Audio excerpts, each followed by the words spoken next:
ఒక కంటెంట్‌ని ఎలా క్రియేట్ చేయాలంటే, అడల్ట్ కంటెంట్ అండి. అమ్మాయిలు హత్రూయం ఇలా చేసుకోవాలి, ఇక్కడ శృంగార విషయాలు ఎన్నో ఉంటాయి గదా!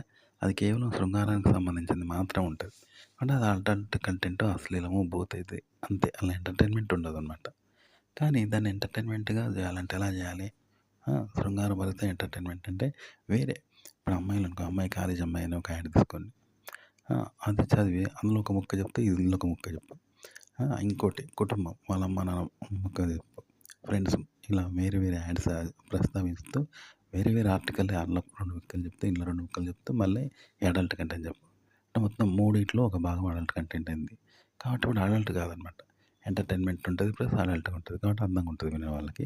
ఇది ఎట్లా చెప్పాలంటే చెప్పాను కదా! ఇప్పుడు సినిమాలల్ల ఒకే పాట ఎట్లా తీస్తారు? ఒక చోట ఒకటి తీస్తారు.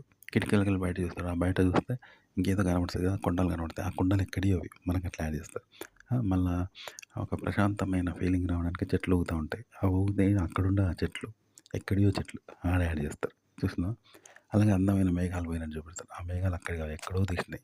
కానీ ఇవన్నీ ఒకే చోట ఉన్నట్టు మనకు భ్రమ కల్పిస్తారు కదా! అలా అన్నట్టు ఈ 3 ఆర్టికల్స్ ఒకే ఆర్టికల్‌లాగా భ్రమ కల్పించాలంట. అందులో ముక్క, ఇందులో ముక్క, ఇందులో ముక్క చెప్తూ అడల్ట్ కంటెంట్ చెప్పాలి. అప్పుడు బావుంటదనమాట.